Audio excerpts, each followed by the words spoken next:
It has been made official that Elon Musk is going to help or already helping Ukraine against Russia in these scary and uncertain times. It has been officially announced by himself, and the consequences could be very bad. In this video, we're going to put the spotlight on the whole scenario, how SpaceX and Starlink are helping Ukraine, what has already been done, and how they're planning to carry it out. So guys, let's get started without wasting any time. After Russia invaded Ukraine, one of the biggest fears was that Russia would cut off Ukraine's internet access, either through cyber attacks or the destruction of internet infrastructure. And there have been some outages and attacks on the government, which, as you know, was expected. In fact, they were expecting way more and worse, but there hasn't been an internet blackout yet. Ukraine's Minister of Digital Information has appealed for help during the invasion. Guys, this is 2022, and modern technology is way more powerful than tanks and guns. If you sit and think about it, you'll get to know how big a difference it can make. Ukraine Mikhail Fedorov understands this, so he asked for the help of many big companies, especially from Elon Musk.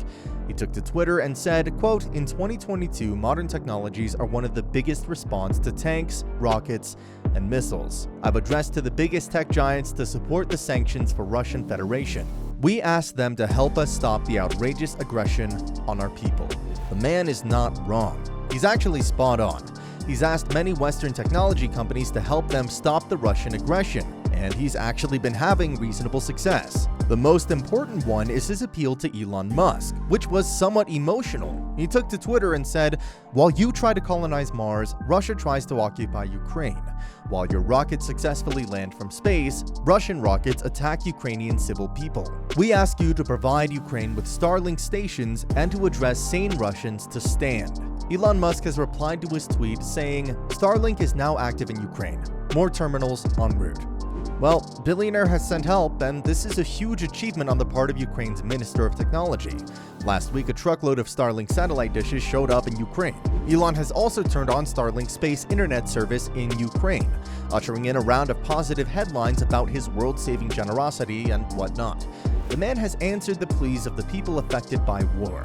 It is not yet clear if or when Ukraine is going to need alternate internet access, but having the spot of the richest man, that's something which you can't take lightly. So this was a pretty good move by their Mikhailo in desperate times. Elon Musk is very much respected in Russia as well.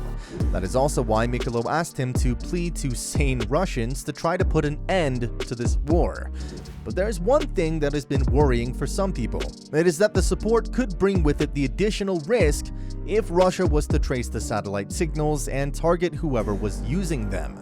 Russia has a lot of different ways they could mass or try to interfere with Starlink. In fact, the NRO director, Christopher Scrolly, actually warned satellite operators that Russia might take action and extend this conflict into space. He specifically said, "Ensure that your systems are secured and that you're watching them very closely. Russians are effective cyber actors." So, yeah, it's not as simple as it looks. Musk is not the only influential tech magnate to whom Fedorov has appealed to help during the invasion. Over the last few days, he asked Apple and Tim Cook to block App Store access in Russia. He has asked Google, mentioning its CEO Sundar Pichai, and YouTube and its CEO Susan Wojcicki, to deplatform Russia state media. He further asked Cloudflare to block their services for Russia. He has asked Meta and Mark Zuckerberg to block access to Facebook and Instagram in Russia. If all of these appeals were to be followed exactly the way Ukraine wants, the Russians are going to be in a load of trouble. This is a really good tactic used by Fedorov. Russians themselves are known to use the internet to push through their propaganda through cordial social media campaigns. But this time, Ukraine is trying their best to give Russia a taste of its own medicine. However, Fedorov hasn't gotten anything he asked from other companies. Some have come forward to help to some extent, but not the way Ukraine would have liked them to. Apple has stopped selling their products in Russia. They have also cut off Apple Pay in the country. YouTube is deplatforming Russian state-controlled websites and channels. Meta is playing its own part by restricting access to Russian state-controlled media on Facebook and Instagram in the European Union, and demoting posts with links to Russian state-owned media globally.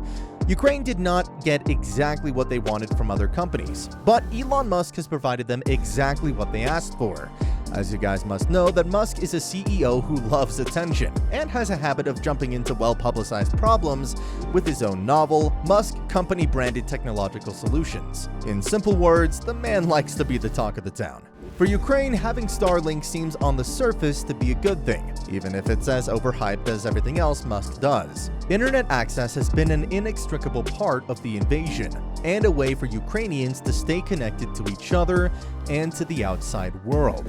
Ukrainians have understandably been downloading communication and connectivity apps in increased numbers in the last several days, including Signal, Telegram, Zello, and of course, Starlink. And Ukraine's government, as demonstrated by Fedorov's tweets, has used the internet to make its case to the rest of the world and counter pro-Russian disinformation from the country's notorious internet propaganda arms. In simple words, Ukraine have been arming itself for the cyber war against Russia, who is already very much adapted to the ways of cyber war.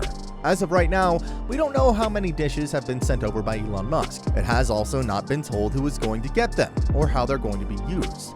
However, Wednesday afternoon, Fedorov tweeted that Starlink, quote, keeps our cities connected. He added a photo of a dish installed on the roof of a building. He then went ahead and appealed to several companies for generators to keep Starlink and other services running in case the electricity goes out. That very next day, Musk responded to him in a tweet. He said that there's going to be a software update that will allow the dishes to be powered through a car cigarette lighter. Pretty easy, huh? However, a tweet that came 2 hours later might have not sat well with the Ukrainians.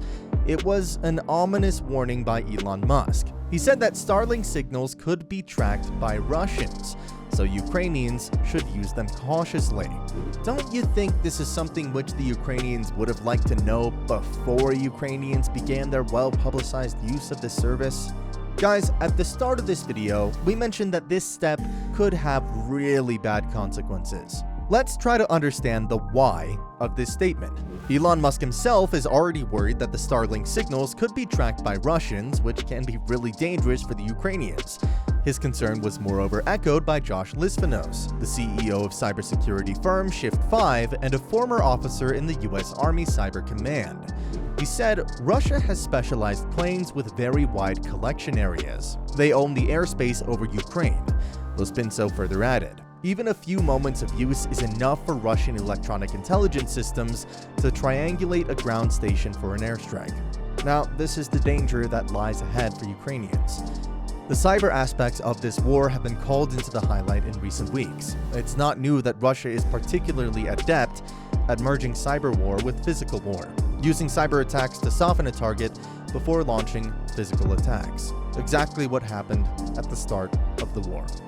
So, now you have Ukraine arming themselves for cyber war, and the Russians already adept at cyber war, and Starlink is stuck in the middle by providing connectivity to the people in Ukraine, and Russia is likely going to interfere with those connections, and it also opens up a lot of different avenues to attack.